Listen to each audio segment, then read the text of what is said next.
A very good evening to everybody watching us out there on the continent of Africa and beyond. This is Report Desk Africa, the show where we bring you some of the top stories that we've been following across the continent. And this is the show that's coming up, or rather this edition is coming up after the International Women's Day, and we will be talking about women. I am very pro-women, by the way. I may not be a woman, but I am pro-women. My name is Bernard Akede. Welcome to today's show. My name is Blessings Mosugu. That's a very good thing to hear, Bernard. And as always, this episode promises to be very interesting and, informative, because we'll be bringing you news around the continent, the African continent, the major stories that are making headlines on the continent. And just like Bernard has said, we'll be talking about the International Women's Day that just passed, but we have chosen to celebrate it the whole week, so we're still talking about that, and we'll also be talking about the Operation Doula. That's the ongoing protest in South Africa about foreigners taking jobs from them. So please stay tuned, go nowhere. This is Report Desk Africa. We'll be right back.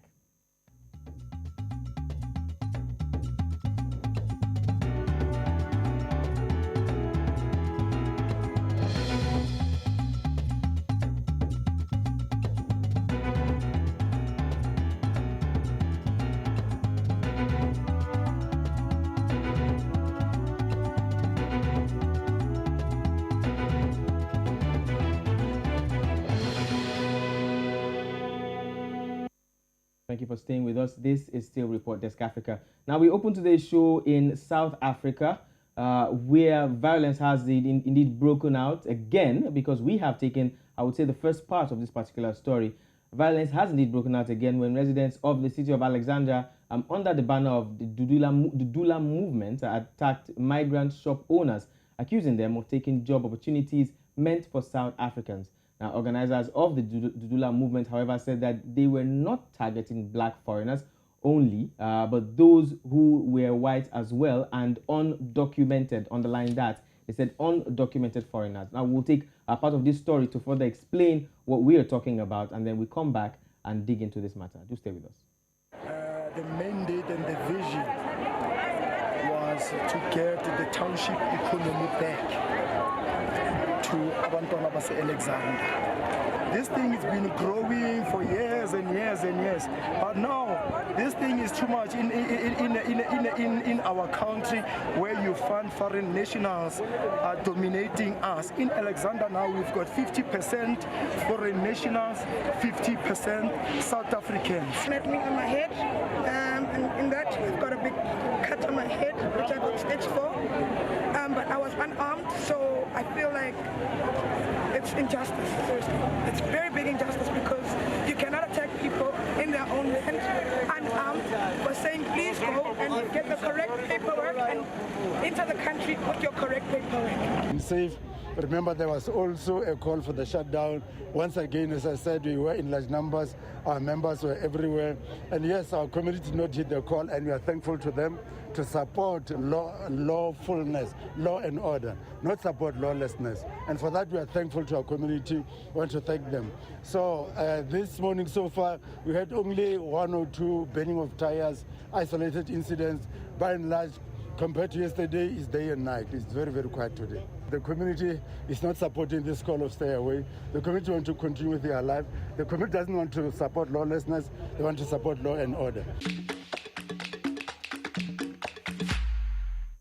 There you have it. What started as a peaceful protest in South Africa has unfortunately degenerated into violent clashes between foreign and local shop owners. And the Operation Doula that we were introduced to, that was created to maintain law and order, now has some breakout groups like Operation Fiela in Alexandria. And these groups claim that they have the same goals and different ethics. So we're going to be joined now on Report Desk Africa by our South African correspondent, Dianne, who will help us understand this issue more. Thank you very much, Dianne, for joining us on the program. Thank you for having me.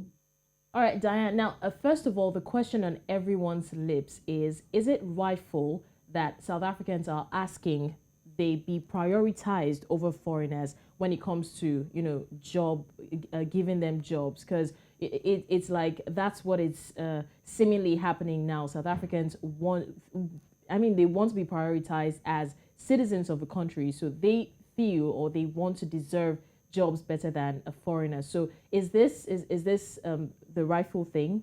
Is it lawful? Is there anything in the Constitution like that? Well, it's a little bit tricky because in this instance, some of the shops that were targeted were employing South African staff. And in some instances, they were owned by migrant shop owners. So you can see that it's entering a bit of a gray area because it's difficult to really identify who is documented or undocumented if you are an ordinary citizen. What the Department of Labor does have is it does have labor inspectors that are meant to go around to businesses, and that is what is allowed in the law. So for ordinary South Africans to demand paperwork and proof of documentation is not something that is really allowed for in law. The Department of Labor has these inspectors that are meant to go to businesses where there is an allegation or a suggestion that there's some kind of unfair labor practice. And that can vary from having someone who is being underpaid to paying people less than the required minimum wage, or just to having unfair labor practices. The legislation does say that South Africans should be prioritized when it comes to employment, but it does not say that migrant workers should completely be disallowed. What it does require is that, you as a business, you should be able to indicate that you did try to hire a local person or a South African citizen, and perhaps in the skill sets that you received, you didn't find a suitable candidate who was a South African, and then in that case, you're free to hire anyone. But of course, you'll know that in some of these businesses, it's very much of an informal sector where there isn't that kind of oversight and there isn't that kind of hiring practice where people will really go through interviews and all of that stuff. And I think that's why also there is a bit of a gray area when it comes to areas like Alexandra, which is a former township, an area that is also quite poverty stricken. And we did talk about the last time how some of these social issues do add to the conflict. Okay, go ahead. Dianne, we also know that this protest has lingered for so long. It has lingered for some time now, and it has gone to the point where foreign shop owners are now being forced to close down, even some local shop owners. And organizers of this protest say the protest is not targeting Black people, but it's an attempt to send a strong message to illegal immigrants to vacate the land as a result of some illegal activities going on in the place and as a result of the jobs being taken by migrants, obviously. Now, do you think the protest is the best way to send illegal immigrants out of South Africa? No, well, obviously, it certainly is not the best way, and it's definitely not a constitutional practice, particularly because people are being injured in the same process. On some of the reports that came out on Monday, as well as on social media, we saw some very graphic images of people that had been injured, and that includes local residents from Alex, shop owners, you name it. So it becomes very, very difficult to actually support this kind of activity. What one of the shop owners was interviewed did say was that the problem is that there hasn't been meaningful engagement from the... Dianne, are you there? Dianne, can you hear us? Okay, it does appear like we have lost communication or lost contact with Dianne. We hope we can get her back. I believe what she was trying to say was that there's not been meaningful engagement from the government to the people, and that clearly has been affecting the escalation of matters. Now, I was also going to ask Dianne basically about, it's a good thing she talked about social media. It's easy to get misled, particularly in this day and age, based on what we see on social media and what we hear. And unfortunately, certain names and terms have been springing up. One particular term that's being used is xenophobia or xenophobic attacks. What I was going to ask Dianne before we lost communication with her was, is it right to use xenophobic attacks for this particular case again? Remember, we had such in 2008 and then 2015 and then 2019. So it's a good thing she talked about social media. I mean, well, generally, I think that xenophobic attack is not, I think it's a general term, it's also a fear of foreigners coming in to take your jobs. So in a way, I mean, it's a fear of foreigners generally, regardless of whether they come to take your jobs or not. So maybe this could be like another, you know, another form, another type of xenophobic attack. I mean, okay, it appears we have Dianne back. Hello, Dianne, can you hear us now? Yes, I can. I Okay, can. welcome back. And I was hearing some of your discussion about the issue of xenophobia. And you know, you're 100% right, Blessings. Xenophobia is a very broad term that is currently being used as sort of like a catch-all. When you really get to the issue is a lot of these people are complaining about economic concerns. They're saying we don't have jobs, we don't have money, the township economy seems to be in the hands of others and that we don't have access. And unfortunately, those others happen to be many of our African brothers and sisters who have come to do business. There are also a lot of Asian business people from Pakistan, from India, who've also been caught up in this mess. And of course, you know, they haven't taken anything away from South Africans, but for a lot of people who have very little, that's how they are perceiving it. They are seeing it as something being taken away. A lot of those people have started those businesses using income from their families and from their own businesses elsewhere. So you can definitely see that they've created that from scratch. And like I was saying, some of the shop owners were saying that there's a need for the government to have a dialogue with the communities to explain to them what the legislation says, explain to them what they are empowered and not empowered to do, and the actual proper way to raise their concerns. And is there a reason why the government is not speaking just yet, or representatives of the government aren't speaking out just yet? Do we, you know, it's if there had been some kind of communication between the government and the people, one would believe that it wouldn't have escalated up to this point. I remember the last time we spoke, you know, we all sort of agreed or believed that it wasn't something that will linger on for so long. But here we are, 2 weeks down the line. It's, you know, it's taking longer. Is there any particular reason why the people are not hearing from representatives of the government? No, we haven't heard. I mean, other than the police who were on the ground, we haven't heard anything from, you know, any of the other organs of state. And it has been a major criticism. You know, one of the shop owners who spoke to one of my colleagues said, where is the president and why is he not coming? And of course, while the president can't necessarily come to every location, you know, there are members of provincial government, there are cabinet ministers who could be coming and having some kind of proactive engagement. And we're just simply not seeing that. And I would say that that is a very fair criticism of the government, because they do tend to be very reactive when it comes to incidents like this.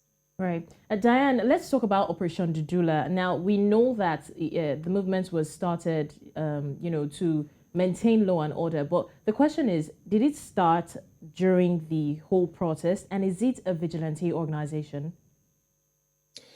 Well, I mean, I don't know if we can appropriately characterize it as something to uphold law and order. I mean, what does that even mean? You know, in a functioning democracy, the state is supposed to be that body that upholds law and order. One of the first things that they teach you about politics is that the state needs to have a monopoly on violence, and that includes upholding law and order. So the fact that ordinary citizens have taken it upon themselves to do that is in itself problematic. The fact that the government has not engaged with this group to say, listen, you guys have overstepped the line in this instance, or you have gone beyond in this instance, that is also problematic. And I think that unless someone from government steps in, we will start to see things escalating. Now, Operation Doula did make a point of saying that they were not involved in this protest that eventually escalated on Monday. But of course, people are seeing their activities taking place every weekend, going and marching to places. And it's an impression that is created, which then other groups seem to be taking and running with. And I think unless somebody speaks up and speaks out against it, you know, people will feel that they have license to actually act outside of the law. You practically took the next question out of my mouth, because I was going to say that Doula has, you know, sort of distanced themselves from this protest that took place last time. And the protesters had said that they are not exactly a part of Operation Doula, but they believe in the ideologies of Operation Doula. And if care is not taken, we may have, no one is praying for that, but we may have, you know, other splinter groups breaking out and saying the same thing here and there. And before you know it, it escalates and becomes something that goes slightly beyond control. Now, I'm putting the spotlight on you, Dianne. What exactly do you think can be done in this case? In my opinion, I was reading up and someone wrote on Twitter saying that there should be some kind of harmonious relationship between the people living there and the foreigners, such that there will be collaboration rather than competition when it comes to jobs and, any small jobs. What is your take? What's your opinion? What do you think? I think that the first step would definitely be having some kind of community dialogue. I think that that's something that really has been missing. You know, a lot of the migrants are people who live in those communities, and they are contributors in those communities. And I think it would be important to have that dialogue where the community members who are unhappy can actually say, we think that this particular person is breaking the law in this way, and this is the action we'd like to have taken against them. If the police have not been acting, you know, to have that conversation. And it's not like this kind of dialogue hasn't happened. For example, a few months ago, our police minister went to an area where there was conflict between, groups of white farmers and the Black community members. And he held an imbizo on an open field where all the people were able to air their concerns. And actually they found that there were a lot of overlapping issues. They felt that the police were not doing their job in the area, that there were so many issues that were similar, and they were actually able to find some sort of solutions. And I think that if something like that were to happen in some of these areas like Alexandra, Soweto, Hillbrow, you might actually be able to get to the bottom of what the real problem is. And of course, you know, South Africa's economy, which is really the heart of this, it really needs to be revived. I mean, we're sitting with extremely low growth levels here and extremely high unemployment. And it creates a powder cake because you have too many young people sitting around on any given day that can be rounded up and taken to a protest. So unless we are able to effectively deal with our economic challenges as a country, a lot of these issues are not going to go away. Right. Dianne, now talking about the police and security, we understand that reports show that there was high police presence on Tuesday to calm the situation, but some of those affected by the protest are unhappy that the government is not engaging with the community. So in this case, what do you think about this? Should the government keep mute at the time? Because, you know, we just talked about why the government is not interfering, why we're not hearing anything. So do you think the government should still keep mute at this time? And what kind of message is this sending to the local shop owners, especially the migrants? No, I think that the government is doing itself a disservice by not speaking out and also by not engaging with the communities directly. And I'm not talking about sending out a press release. I'm talking about actually going to the communities. It was one of the complaints that we saw in the recent local government elections that government officials only come to speak to communities at the time when there's an election. And I think it's a fair criticism. You know, we've got a premier in Gauteng, in the area where this has happened. We've not seen the premier go to any of these areas. You've got a provincial minister for community safety, social development, economic development. None of them have gone to these communities. At a national government level, there's a minister of police. There's social development, there's all these departments, there's small jobs, there's Department of Trade and Industry, and they are not engaging with communities. And you can't assume that people are going to see the finance minister's speech that he says in Parliament if people don't have money to pay for a TV. Right, Dianne, thank you so much for joining us, on the show today to shed more light on this particular issue. And we clearly hope that it doesn't go beyond where it is. There's something you mentioned earlier talking about large-scale unemployment. Apparently, that is a problem that cuts across a huge part of sub-Saharan Africa, if not the entire Africa. And until that is really addressed, we may be seeing, or sadly, we could be seeing some of these things happen in other African countries. We hope that all of these issues eventually are resolved on time. Once again, thank you so much, Dianne, for joining us. Thank you so much, Dianne. Thank you.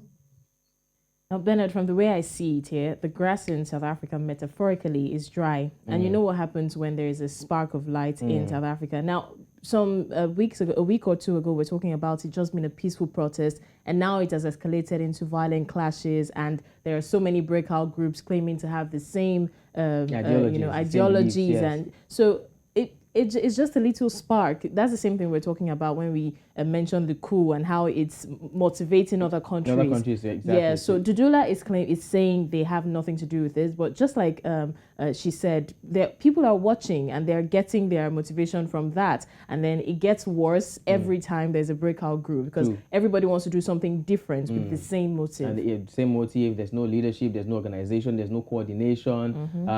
You know, and then again, like you rightly mentioned, I'll bring in this popular saying that some of the worst things, I beg your pardon, were done with the best of intentions. You know, they may have had good intention initially, but without proper control, without it being properly addressed, it gets out of hand. And clearly, like Dianne said, we definitely need some agencies or some form or some arm of the government to wade into this matter and resolve the issue. Sure. All right, that's it on the first story, and we'll be coming back again to discuss the International Women's Day that was celebrated a few days ago. Like I said, we're taking the whole week. I'm a woman, so, you know. I'm not a woman, but yes, we are taking the whole week. I am like pro-woman, and we are going to be talking about International Women's Day. What exactly women can do, where the women are right now, and where the women should be. When we come back, we'll be discussing this. Do stay with us.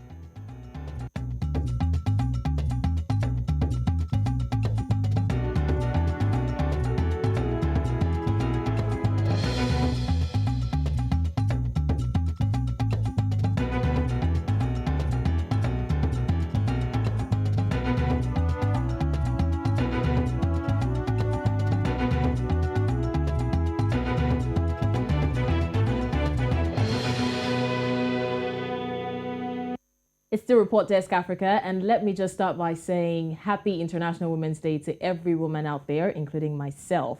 Now, we're talking about women in Africa and, you know, their role and inclusion into, you know, different aspects of a society. Now, decreasing representation of women in leadership positions across various industries is now a major factor inhibiting gender equality in Africa. Every year, International Women's Day brings to the fore the many challenges faced by women, including African women.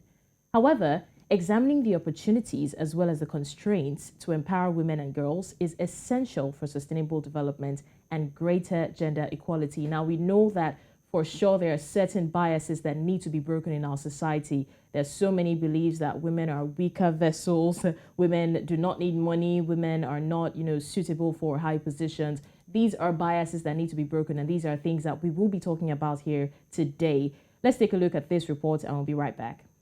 From the famous quote, "Women don't need a voice, they have a voice." They need to feel empowered to use it, and people need to be encouraged to listen. Investing in a woman is investing in a community. International Women's Day is a significant day that invites the world to focus on where women are and where they need to go. This year, the United Nations shines a light on women in Ukraine as women and girls continue to shoulder a disproportionate burden of the impact of today's global challenges. Currently, we are witnessing the horrifying situation in Ukraine, where the impacts on women and girls, including the hundreds of thousands displaced, remind us that all conflicts, from Ukraine to Myanmar to Afghanistan, from the Sahel to Yemen, exact their highest price from women and girls. Despite progress made so far with women's inclusion across the world, Africa remains at the forefront in the discourse and fight for gender equality and gender transformative disruption. In West Africa, particularly in Nigeria, women emphasize the need for equal representation in workspaces to achieve gender equity and inclusiveness. I find that I get more men than women. And I think that's unfortunate. In a country where we have more women than men, right? But then you have more men applying because women have so many reasons to hold them back. If we are really serious about gender equality, companies like we are doing here, be more intentional around creating workspaces that encourage women to come. With women's participation in the workspace lower than it has been in over 30 years, women in Southern and Eastern Africa highlight some of the challenges women face in their careers, especially as they strive to attain leadership positions. I think it's just, I think a major one is perception. This stereotypes that are there, and bias, we have these natural biases that we have. So the societal norms, the biases, the naturally perceived biases that we have, that's a major challenge. You actually, most of the time, have to prove yourself. You have to do 1.5 or 2% more than what your male colleagues do, so as to progress in your career, which is quite unfortunate. If African women must break the bias and challenge the stereotypes, it will be ideal to see more when it comes to gender equity, diversity and inclusiveness.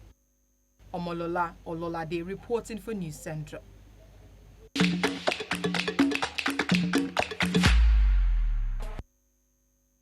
All right, well, International Women's Day was celebrated on the 8th, which was Tuesday. But like Blessings did mention, we're taking the entire week to celebrate women because we love the women like that. As a matter of fact, we celebrate women all through the year. But this particular day has been set aside for us to discuss on the pressing issues surrounding women across the world. We're hitting it down here to Africa. And joining us on this, this particular discussion is Niyi Omoniyi, our very own, in the studio. Niyi, are you in your naughty corner? Oh, yes, we see Niyi right there. And then we hope we do eventually get Lallah Ngwenya to join us sometime around. Oh, Lallah is here. Okay. We also have Lallah joining us. Welcome on board, Lallah, and happy International Women's Week. Happy International Women's Day or week, yeah. Lallah, blessings. Happy International Day for us. I think you should say happy International Women's Month. We are just owning. Oh, wow, matter of fact, yeah. So give it a time. International Women's Month. Now, I did mention earlier that, the 8th of March remains a significant date to women across the world, as it's a day to mark the social, economic, cultural, and basically the political challenges, that women go through, and the achievements, of course, of women, and also to raise awareness about women's equality, as well as accelerating gender parity. Now, on this particular day and week and month, as Lallah has mentioned, now various NGOs from different countries come out to embark on peaceful rallies, on marches, on awareness, making demands for the kind of changes that they want to see in the world, and in Africa here too. Now, for instance, in different states across Nigeria, they had peaceful rallies on Tuesday to seek for urgent reconsiderations, I beg your pardon, and immediate passage of the 5 gender-related bills that's currently before the House of Senate in Nigeria. Also, going away from Tuesday, leading to Wednesday and today, I know that I attended programs for young women in tech. Niyi, as I am aware, attended events for female judges, as well. So, so many things going on, so many conversations, discussions, talking about how women can be put in the forefront. Lallah, what were some of the things, or what still are some of the things going on in Zimbabwe that you're aware of, concerning women conversation around this time of the year? Okay, so in Zimbabwe, like I said, it's a whole month. When March starts, people just say it's Women's Month. Though, of course, there is the 8th of March, where there are certain events that are then commemorated. Yeah. However, the commemorations, they seem to run, throughout the month. Like on Tuesday, I know for sure that the Law Society of Zimbabwe, together with the government and the Ministry of Justice, they held quite a big event in the capital city in Harare, where they spoke of women, in law, lawyers, judges, magistrates, just women in law, and in general, the access of women to law, and how, if women rather can afford, some of the charges that are being charged by lawyers, by law firms when they need to be represented. So all those issues were being discussed, not only the lawyers, the ones that are practicing the law, but also the ordinary woman who may need the assistance of lawyers or that representation. So that was the big events that happened. But there were other women organizations that were celebrating and commemorating. You could find pictures and videos that were being shared on social media. And till today, I know a friend of mine who's in who's making quite a bit of money this week because she's been emceeing in about 3 Women's Day commemoration events on different days. Like tonight, she's commemorating another Women's Day. She's emceeing another Women's Day commemoration event. So yeah, it's a party that's not ending. It's gonna end on the 31st of the month of March. Maybe by next year, Blessing should go to Zimbabwe in the month of March, so she can MC some events over there as well. It'd be good to make some money from that. Okay.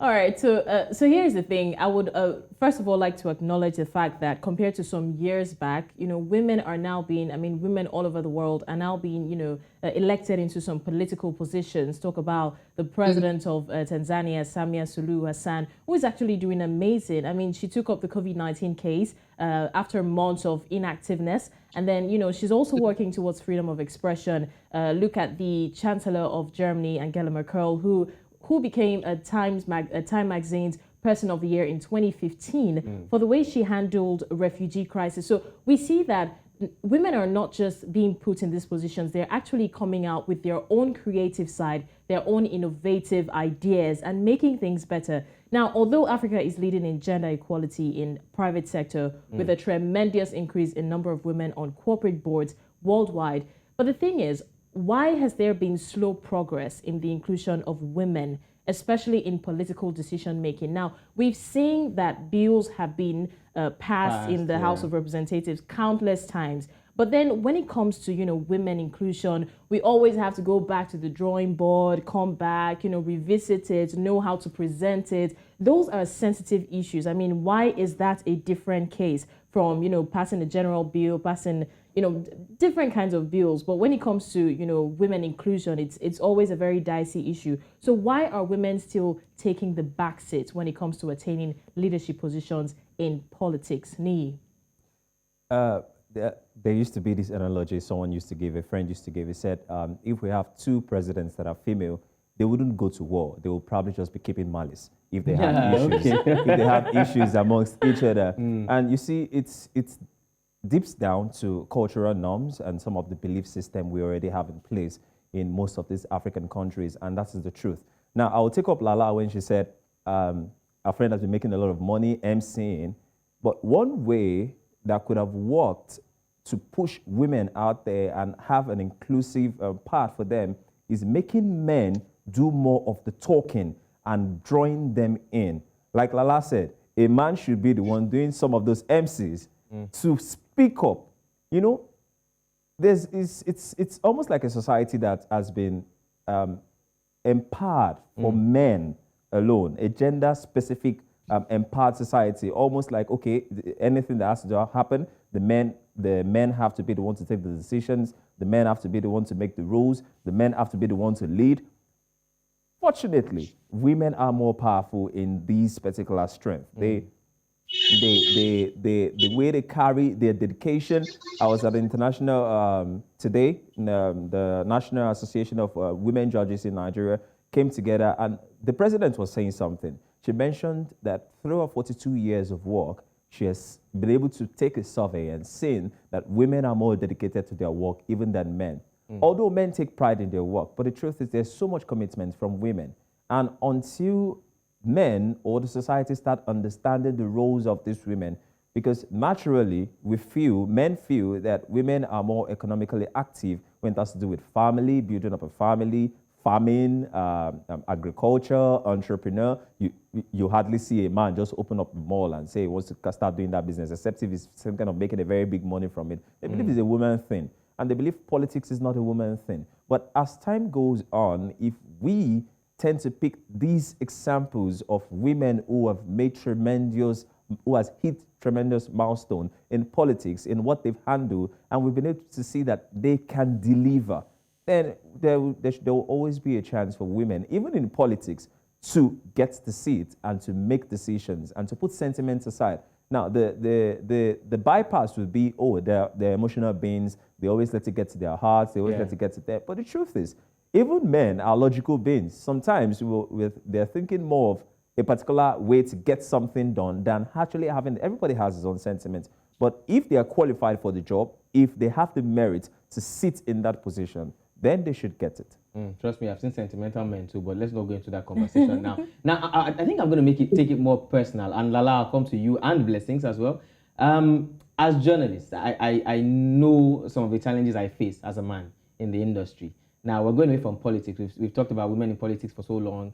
Let's come to women in journalism. Lallah, in Zimbabwe, outside Zimbabwe, when you go for journalistic work, what are some of the challenges you face that you think the men may get it easier? What are some of the things, maybe favors or some things that may have happened to you in the course of carrying out your duty or your work, and you feel that if I was a man, it wouldn't have been this way? Anyone that comes to mind?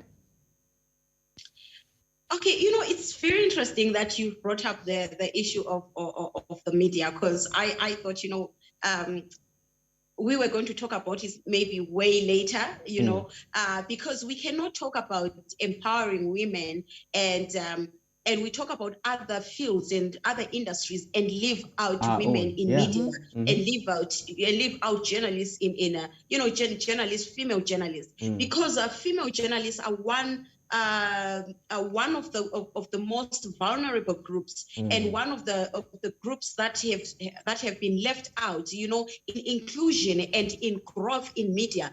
You look at, for example, being an editor in just a normal newsroom. Most of our editors in Africa are men, and very few are women. And for a woman to be an editor, it seems like you've just broken ground. It's something, you've done something extra. There's all this thing, the first female editor for this publication. You understand? So then there's also issues to do with media management or even owning media houses. Yeah. There are very few women who've done it. Yes, we do have amazing women that have done it in Ethiopia, in Uganda, that own media houses, but the ratio is still very, very, very, very small compared to our male colleagues. And maybe coming back to what you were saying, like, what are the challenges that female journalists face? There are so many challenges that female journalists face. And, we'll start from the time they go for internship when they're still at school and they have to go for that 1 year industrial internship.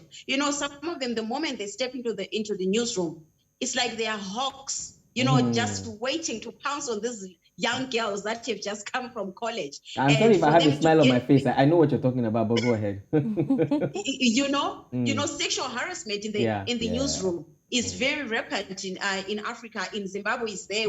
We've had so many discussions around sexual harassment, and it's so sad because it's the males most of the times, maybe the editor or the senior reporters and all that take advantage of these young girls. So at the end of the day, you find that the woman, the female journalist is not really empowered, because, we've heard stories whereby someone say, she was given a byline, but it wasn't her story. She didn't write it. It's because she's getting favors from the editor, or she's getting favors from the senior journalist or reporter or whatever. So at the end of the day, you are not capacitated. You are not gaining any experience as a woman, right? So there's no way you can then come up and compete with people that have really been on the ground, because they know the work, they've been plowing the fields, they know the work, they know their way around, but because you were getting these favors, then you are not getting it. And this is so wrong. And I think we need to deal with this issue. Starting from the editors, starting from the media owners, from the media managers, to make sure that this manipulation of female journalists does not, continue to happen in our newsrooms in Africa. Then also there's the issue of sources. When you're a female journalist, you go out there in the field and you need to talk to someone. And it's unfortunate that some of these people are people that are prominent in our societies, whether they are ministers, they are members of parliament, or they are business people. They are people that are renowned. And the moment they see a female journalist walk into their office to get a story, they are seeing a girlfriend. They are seeing someone to take out over the weekend. And this has become a challenge for most female journalists. Then you discover that the next time they are assigned to go somewhere, they refuse. They're like, no, can't you give me something else? Can't you give me something else that won't take me to the field? Because they are so tired of the constant harassment from the sources and from people that are supposed to be protecting female journalists. So at the end of the day, we then come to what we are trying to fight right now in Zimbabwe, that women, female journalists should not only be given soft bits, but you know why they end up being given the soft bits? The soft bits corner, where they are writing about fashion, food, religion, and things like that. It's because of the harassment that they face when they go to the field. So now when you refuse to then go to the field because you know you face so much harassment and stereotypes and name calling, okay? So the next thing you say, no, just give me the fashion corner. Right, and Lallah, something to do with fashion. Right, let me also chip in something, right? So aside all of the sexual harassment and all of that, I mean, women in the media are usually stereotyped into, you know, these are the weaker people, they are more emotional, but people forget that women also have thick skin, if not thicker skin, to be honest. And I saw on social media where someone said after the whole International Women's Day, after everything has settled, it's still the men who will, you know, sideline you when it comes to doing something important. They feel like you're just, you know, good for looking good and sitting down, you know, behind the television or on the desk and just attracting attention. We're not mannequins, right? So there's also this stereotype that, you know, women are not exactly good for the hard part of the work. For example, if a woman wants to go out to the field, you know, aside the whole sexual harassment talk, if a woman wants to cover a serious story, for example, you know, there's a war-torn city and then there's someone who has to go there, you would hardly see women there. And when a woman is fighting to do that, it usually takes the sensitive ones to allow women to explore in those fields, because you don't know what the women can do until they get there. Right, so there's also this stereotype. You know, people feel like we're not good for the tough work. We're just good to sit pretty and, you know, look good and smile all year round. And when you want to go a little extra, they feel like you're doing too much. They feel like you're going out of your jurisdiction. It's difficult to interject here, and I know that. Well, Niyi, you want to say something, Niyi? Yes, I really don't agree much with what Blessings is saying about that. The truth is that, yes, sometimes most female journalists are not given the same platform to thrive when it has to do with taking opportunities. But the truth is, in some places, major places that I've seen as well, some women feel it is easier to just take the role of minor things that has to do with maybe presentation, just sit in the studio and just host a show, rather than go out there and be in the heat of the moment. And one thing about people is when they give you something, when they give you a task to do, and they feel you're not able to deliver, or they've tried you once. I was asking a female judge today, and I was asking what's the implication of one person misbehaving, one female judge appointed misbehaving. What does it mean to others? And she was explaining that either positive or negative, it determines if they're going to appoint a new judge that is female, and that's just the truth. But you see, we're talking about stereotypes. We're talking about stereotypes. We're talking about stereotypes. Where did the stereotypes generate from? Yes, we already know there's a culture. We know there's a norm. We know there's a sense in maybe the media organization that women can't do some particular things. But we've seen some women in some organizations doing extraordinary things. Hold on a minute. I want to hear what Lallah is about to say. Please hold on a minute. Lallah, you were going to say something. Yeah, I was saying, I think the issue of stereotypes in the media industry is, you know, not just in the media industry actually, but you know, it's a cut across. When a woman, you know, is headstrong and they can do something, they can really challenge stereotypes. You know, they get names, they get called, oh, superwoman, muscle woman, man woman, Iron you lady. know, all these names, and those are not nice names. They are not complimentary names. They are actually very, very they are names that look down on women, that say you are doing something that you're not supposed to be doing. You cannot say I'm a muscle woman or I'm a man woman just because I covered Ukraine. Exactly. There's a demonstration in Harare CBD, and I'm in the thick of things, and I'm running with my camera and I'm covering the story. Then suddenly I am superwoman. No, people think it's a compliment, but it's actually berating. And also talking going back to what Niyi said, right? He mentioned the fact that sometimes women tend to make mistakes. We're humans, right? Now if we place it side by side, when men make mistakes, they are more likely given more opportunities than women. Because you also mentioned that sometimes when a woman makes mistakes, they have to rethink whether they want to give other women chances. We're not all the same. True. Okay, guys, I'm sorry. Niyi, I'm sorry. I have to cut you. We are really short of time. And Lallah, I'm going to throw this to you and to Blessings. Now, in 30 seconds, Lallah, I am making you the senior desk editor. What are the things you would change first? That would affect the women, or that would help the way women work in the newsroom? Definitely for me, I would make sure that there's a gender balance when it comes to recruiting, but also not just the gender balance in recruiting, but there should be a policy that actually tracks and monitors that this gender balance recruiting system is being followed. It pulls through. Also, women should also be employed or recruited on merit, not just because there's a 50-50 gender balance policy, but also they should also show in the work, and also introduce women, capacitate them to be able to tap into new news corners like climate journalism, data journalism, science journalism. Have women reporting on such beats as well. All right, thank you so much. I'd like to hear from you, Blessings. Can we take 10 seconds from you? So generally what I'll do is, first of all, we need to start looking beyond the faces. The whole sexual harassment thing is becoming outdated. We need to really stop that. So look beyond the face, look at the opportunities. When a man is given opportunity, women should be given equal opportunities. Whoever does better deserves it, right? All right, thank you very much. Niyi, I'm not asking you about women. Just run through the forecast for next week. We're out of time. Okay, the summit in Addis Ababa, the SDG summit, to focus on the potential roles of the youth in Agenda 2030 and 2063 of the African Union. That is coming in the coming week. And of course, Ethiopia crisis, more is being done now to make sure that humanitarian aid, the UAE has weighed in and is releasing over $85 million aid to address humanitarian situation in the Horn of Africa. Mozambique has been faced with a lot of storm this year, and more is still presumed to come.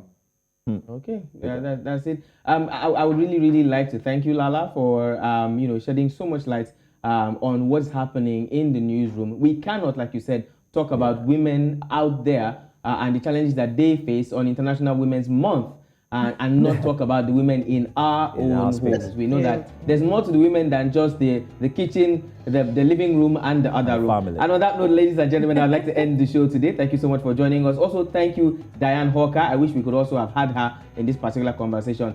Guys, it's been amazing. Thank you very much. And this has been Report Desk Africa for this week. Next week will still be part of the month of March. Maybe we'll talk about women, maybe not. Blessings, what do you think? Okay, so I'll just say Happy International Women's Day week and month, because it's extending. All right. Yeah, that's Report Desk Africa. Thank you very much for joining us, and blessings, Mosugu. And See I'm you again. Bernard Akede. See you next week, hopefully. Take care.